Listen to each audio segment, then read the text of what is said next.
राधे राधे, जय श्री कृष्णा। मैं सीमा सिंह बड़ों को चरण इस पर, छोटों को प्यार और बराबर वालों को नमस्कार करती हूँ।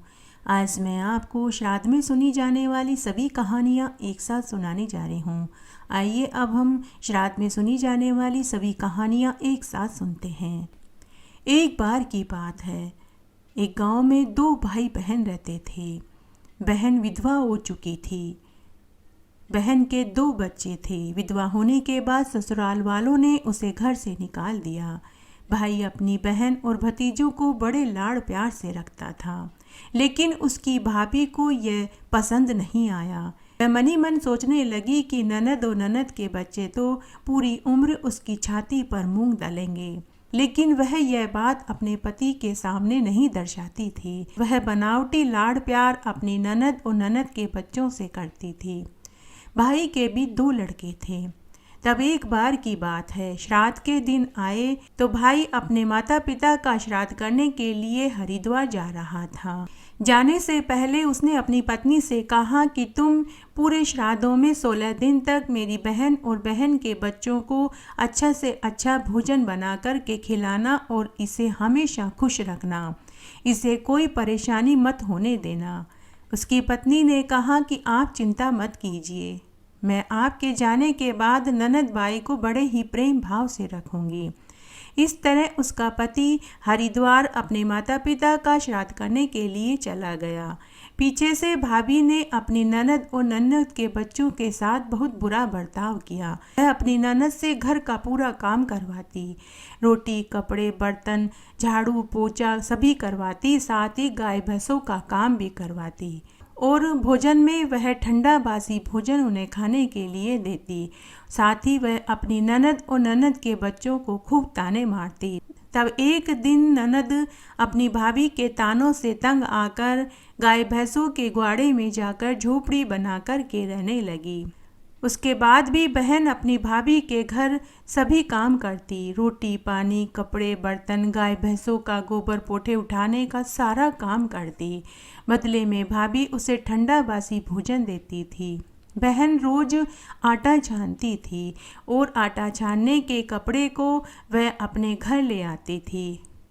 फिर उस आटे छानने के कपड़े को पानी में घोलकर उस घोल को खीर का नाम देकर अपने बच्चों को पिला देती थी। इस तरह श्राद्ध के दिन निकलने लगे। तब एक दिन भतीजे बुआ की झोपड़ी पर आए और बोले कि बुआ, आपके लड़के तो बहुत मोटे ताजे हो रहे हैं, आप इन्हें क्या खिलाती हो? तब बुआ ने कहा कि बेटा, मैं तो इन्हें खीर खिलाती हूँ। बच्चों ने कहा कि बुआ, वह खीर तो हम भी खाना चाहते हैं। तब बुआ ने वही आटे छानने वाले कपड़े को पानी में घोलकर अपने भतीजे को पिला दिया। भतीजों ने कहा कि बुआ, यह खीर तो बहुत स्वादिष्ट बनी है, आपने ये खीर कैसे बनाई? तब बुआ ने अपने भतीजों को कहा कि बेटा, तेरी माँ के यहाँ मैं रोज आटा छानती हूँ। यह वही आटा छानने का कपड़ा है जिसे मैं घर लाती हूँ और इसे पानी में घोलकर अपने बच्चों को पिला देती हूँ। बच्चे घर आए और घर आकर उन्होंने अपनी माँ को पूरी बात बताई। तब उनकी माँ ने कहा कि कल तेरी बुआ को आने दे, मैं सब देख लूँगी। दूसरे दिन ननद जब काम करने के लिए घर आई और घर का सारा काम करके वह जाने लगी तो भाभी ने ननद से कहा कि ननद बाईसा, आज आप आटा छानने के कपड़े को यहीं छोड़ कर जाना। आज के बाद आप कभी भी आटा छानने के कपड़े को अपने घर लेकर मत जाना।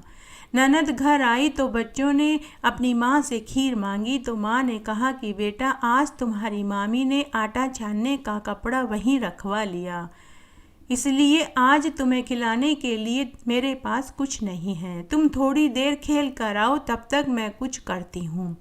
बच्चे बाहर खेलने के लिए चले गए। बहन घर के बाहर आई और नीम और पीपल के पेड़ के नीचे से छोटे छोटे कंकर उठाकर घर ले आई और अपनी झोपड़ी में चूल्हे के पास लाकर रख दी और वह सिर पर पट्टा बांधकर सो गई और मन ही मन माँ गंगा को याद करने लगी और बोली कि हे माँ गंगा, आप मेरे भाई की रक्षा करना, वो मेरी रक्षा करेगा। और वह खूब सुबक सुबक कर रोने लगी। थोड़ी देर बाद बच्चे खेल कर आए और बोले कि माँ, बहुत भूख लगी है, खाना दो। माँ ने कहा कि बेटा चूल्हे के पास देख लो, अगर है तो खा लो। बच्चे चूल्हे के पास देखने गए तो कंकड़ पत्थर बाटी में बदल गए। बच्चों ने बाटी खाई और वापस आकर अपनी माँ से कहे कि माँ आप भी बाटी खा लो। माँ ने कहा बच्चों तुम ही खा लो, मुझे भूख नहीं है। दूसरे दिन उसकी माँ का श्राद्ध था। तभी भाभी ननद की झोपड़ी पर आई और बोली कि बाईसा कल आपकी माँ का श्राद्ध है, बिना बुलाए तो आप आना मत, यह नीमड़ी और पीपल का पेड़ हिले तो आ जाना। दूसरे दिन बहन भाई के घर नहीं जा पाई क्योंकि नीमड़ी और पीपल के पेड़ का हिलना तो छोड़ उसके पत्ते भी नहीं हिले। थोड़ी देर बाद बच्चों ने माँ से खाना मांगा तो माँ ने कहा कि बच्चों तुम्हारी मामी ने कहा था कि पीपल और नीमड़ी का पेड़ हिले तो घर खाना खाने के लिए आ जाना, इसलिए हम तुम्हारी मामी के बिना बुलाए खाना खाने के लिए नहीं जाएंगे। इस तरह पूरा दिन बीत गया। शाम को उसके भतीजे घर आए और बोले कि बुआ आप तो श्राद्ध का खाना खाने के लिए आई ही नहीं, इसलिए माँ ने यह भोजन भिजवाया है। बुआ ने देखा कि वह भोजन ठंडा, बासी और झूठा था, तो बुआ ने उस भोजन को वहीं खड्डा खोद कर गाड़ दिया और वे सब भूखे ही सो गए। दूसरे दिन भाभी ननद की झोपड़ी पर फिर आई और बोली कि बाईसा कल आपके पिताजी का श्राद्ध है, बिना बुलाए तो आप आना मत और यह नीमड़ी और पीपल का पेड़ हिले तो आ जाना। उस दिन भी वो खाना खाने के लिए नहीं जा पाए क्योंकि पेड़ का हिलना तो छोड़ पत्ते भी नहीं हिल रहे थे। शाम को वापस भतीजे रोटी लेकर आए और बोले कि बुआ आप तो श्राद्ध पर खाना खाने के लिए नहीं आए, इसलिए माँ ने ये भोजन भिजवाया है। बुआ ने देखा कि उस दिन भी भोजन ठंडा, बासी और झूठा था, तो बुआ ने वापस उस भोजन को भी वहीं खड्डा खोद कर गाड़ दिया और बच्चे और वह भूखी ही सो गए। उस रात्रि वह पूरी रात रोती रही और माँ गंगा को याद करती रही कि हे माँ गंगा आप मेरे भाई की रक्षा करना, वो मेरी रक्षा करेगा। उधर दिन में जब उसका भाई हरिद्वार में गंगा के किनारे अपने पिता का श्राद्ध कर रहा था तो उसकी अंजलि खून से भर गई। उसने पंडित से इसका कारण पूछा तो पंडित ने कहा कि आपकी कोई बहन, बेटी, बुआ दुखी होकर रो रही है, इसीलिए आपकी अंजलि में खून आया है।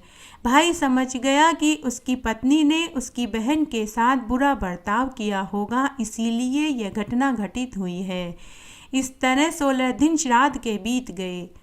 भाई हरिद्वार से वापस घर आया और आते ही उसने देखा कि उसके घर के आंगन में कीचड़ ही कीचड़ हो रहा था। उसने अपनी पत्नी से पूछा कि हमारे घर के आंगन में इतना कीचड़ क्यों हो रहा है?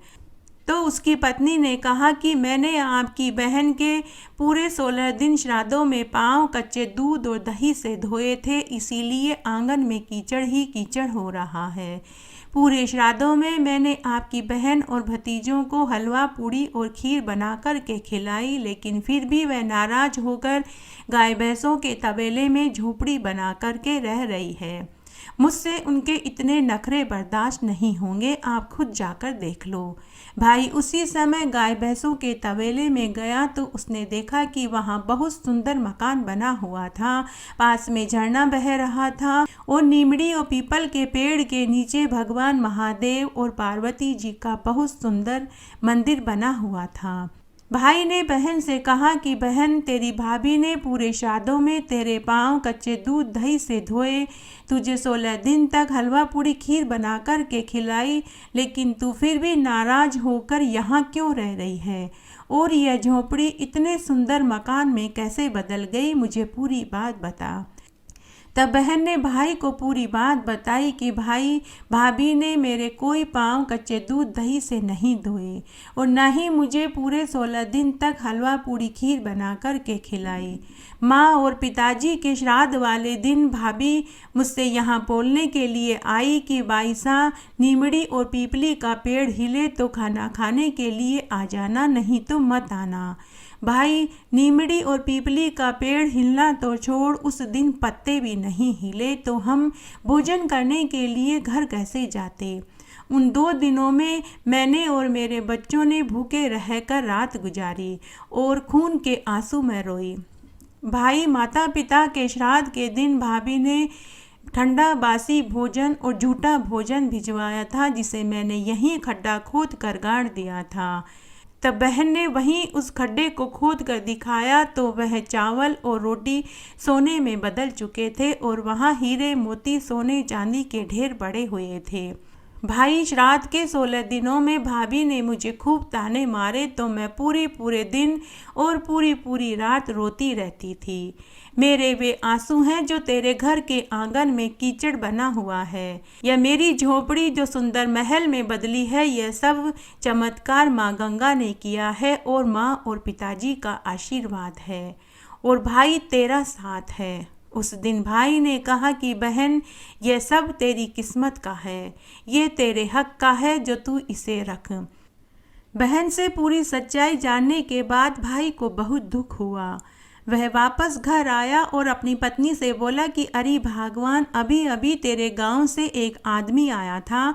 उसने कहा कि तेरे मायके में आग लग गई है और सब जल कर खत्म हो गया है। तेरे माता पिता और भाई बहन किसी तरह बच गए हैं, लेकिन अब उनके पास खाने पीने को कुछ नहीं है। तभी उसकी पत्नी ने गाड़ी भर कर सामान अपने मायके में ले जाने को कहा। उसने गेहूं, चावल, गुड़ और चीनी की बोरी, तेल और घी के पीपे, दालें, बिस्तर, कपड़े, कंबल सभी बैलगाड़ी में लाद दिए और साथ ही एक गाय और बछड़ा भी बैलगाड़ी के पीछे कर दिए और बोली कि ये सारा सामान आप मेरे मायके में पहुंचा दीजिए।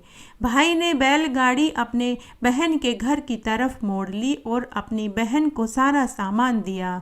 फिर भाई वहां से अपने ससुराल में गया और उसके माता पिता को उनकी बेटी की करतूत बताई। तब उसके माता पिता ने अपने जवाई से अपनी बेटी की करतूत की माफ़ी मांगी। तब अपनी बेटी को सबक सिखाने के लिए अगले साल उसके भाई भाभी ने अपनी बहन को दादा दादी के श्राद्ध पर खाना खाने के लिए घर बुलाया।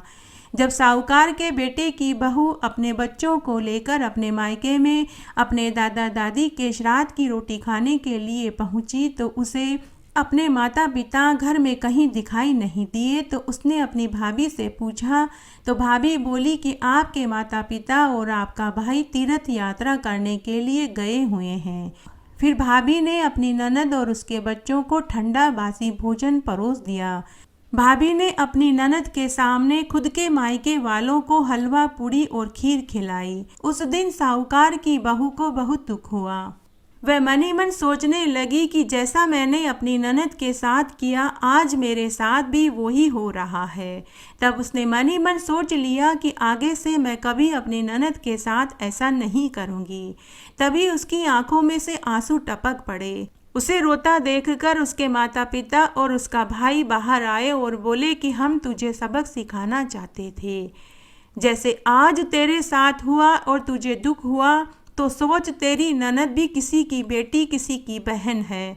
अगर तू उसके साथ ऐसा बर्ताव करेगी तो उसके स्वर्गीय माता पिता और उसके भाई को कितना दुख पहुँचेगा।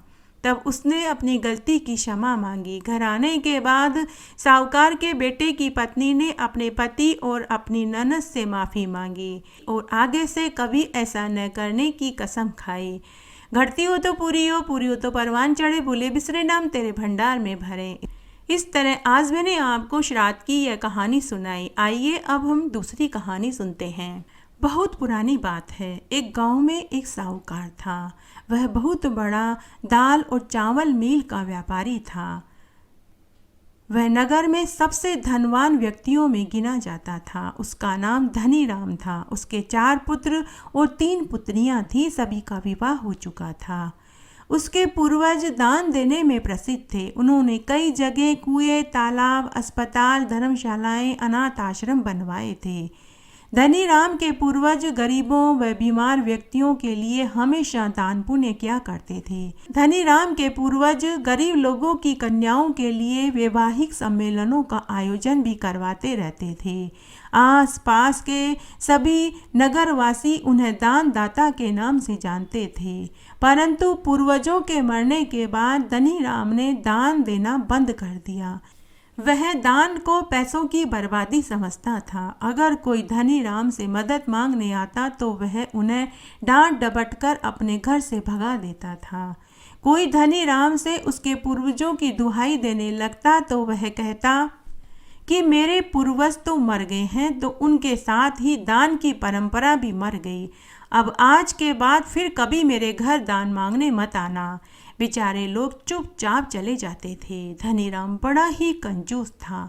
न तो वह खुद अच्छा खाना खाता था और न ही परिवार में अपने बेटा बहुओं, पोते पोतियों और पत्नी को अच्छा खाना खाने देता था। धनीराम की कंजूसी दिन पर दिन बढ़ने लगी। वह हमेशा फटे पुराने कपड़े पहनने लगा। वह अपनी पत्नी, बेटे बहुओं को भी अच्छे कपड़े पहनने नहीं देता था। एक दिन धनीराम को एक उसका मित्र उसे जीमने का निमंत्रण देने आया। धनीराम की पत्नी जब अपने पति के मित्र के लिए चाय नाश्ता लाने के लिए गई तो धनीराम ने पत्नी से कहा कि अरे भगवान, चाय नाश्ते की क्या ज़रूरत है। मेरे दोस्त को तो वापस जाना होगा और जगह भी निमंत्रण देने जाना होगा। तू तो खाली जल का लोटा लेकर आ जा। फिर उसने अपने दोस्त से कहा कि क्यों मित्र, क्या मैं झूठ बोल रहा हूँ? धनीराम का मित्र थोड़ा झिझकता हुआ बोला कि अरे मित्र, तुम सही बोल रहे हो। फिर धनीराम का मित्र जल पीकर निमंत्रण देकर चला गया। जब धनीराम का मित्र चला गया तो उसकी पत्नी अपने पति से बोली कि आपके मित्र के यहाँ हमें कब जीमने के लिए जाना है। तो धनीराम अपनी पत्नी से बोला कि कोई ज़रूरत नहीं है उसके यहाँ जीमने जाने की। आज हम उसके घर जीमने जाएंगे तो कल हमें उसे बुलाना पड़ेगा, बेकार का खर्चा बढ़ जाएगा। शाम को धनीराम अकेला ही मित्र के यहाँ जीमने के लिए पहुँच गया। उसने देखा वहाँ तरह तरह के व्यंजन बन रहे थे। लड्डू, इमरती, जलेबी, कचौरी, बर्फ़ी, दही बड़ा, आलू पूड़ी, समोसा, न जाने और क्या क्या। पूरे पांडाल में व्यंजनों की खुशबू आ रही थी। धनीराम को देखते ही उसका मित्र उसके स्वागत के लिए आया और बोला कि अरे मित्र, तुम्हारे परिवार वाले, तुम्हारे बेटे, बहू, पोते पोती और भाभी जी कहाँ हैं? तुम उन्हें भी तो लेकर आते, उन्हें क्यों नहीं लाए? तो धनीराम बोला कि अरे मित्र, उन्हें दूसरी जगह जीमने जाना था। तब उसका मित्र बोला कि चलो कोई बात नहीं, तुम तो जीमने के लिए चलो। तो धनीराम बोला कि अरे नहीं मित्र, मैं तो तेल घी के सामान खाने से बीमार पड़ जाता हूँ, मैं तो ऐसे ही चला आया। और धनीराम मन ही मन सोचने लगा कि आज अगर मैं इसके यहाँ खाना खाऊंगा तो कल मुझे भी बुलाना पड़ेगा। वह बिना कुछ खाए ही घर आ गया, लेकिन घर आने के बाद भी वह व्यंजनों की खुशबू को नहीं भुला सका। मन ही मन वह खाने की इच्छा महसूसने लगा। धीरे धीरे वह बीमार पड़ गया। तब उसकी पत्नी ने उससे पूछा कि स्वामी, आपको किस बात का दुख है? क्या व्यापार में घाटा लग गया है, या किसी ने कुछ कह दिया है, या हमारा कर्जा बढ़ गया है? तब धनीराम अपनी पत्नी से बोला कि भगवान, मुझे स्वादिष्ट व्यंजन खाने की इच्छा हो रही है। तो उसकी पत्नी बोली, स्वामी, क्या हम इतने गरीब हैं कि हम स्वादिष्ट व्यंजन बना कर के नहीं खा सकते? मैं आज ही हम सब के लिए स्वादिष्ट खाना बनवाती हूँ। तो धनीराम पत्नी को डांटते हुए बोला कि अरे बावली हुई है, सबके लिए स्वादिष्ट व्यंजन बनाओगी तो कितना अन्न धन का नुकसान हो जाएगा। कोई ज़रूरत नहीं है सबके लिए स्वादिष्ट व्यंजन बनाने की। तब धनीराम उसी समय घर से निकल गया। बाजार से उसने 1 किलो दूध, चीनी, चावल लिया और घर से उसने बर्तन लिया। जंगल में से उसने लकड़ियाँ काटी और जंगल में एक पेड़ के नीचे खुद ही खीर बनाने लगा। उस दिन धनीराम के माता पिता का श्राद्ध था। धनीराम के माता पिता सोचने लगे कि आज हमारा श्राद्ध है और हमारा पुत्र ही हमें भूल गया है। अगर आज हमें इसे सही रास्ते पर नहीं लाएंगे तो इसके मरने पर इसके बच्चे भी इसका श्राद्ध नहीं करेंगे और इसकी कंजूसी की आदत भी नहीं छूटेगी। जब धनीराम जंगल में खीर बना चुका और जैसे ही वह खीर कटोरे में डालकर खाने लगा तो धनीराम को 2 छाया दिखाई दी। धनीराम उसे भूत प्रेत समझकर भागने लगा। तभी वहाँ उसे कुछ आवाज़ सुनाई दी।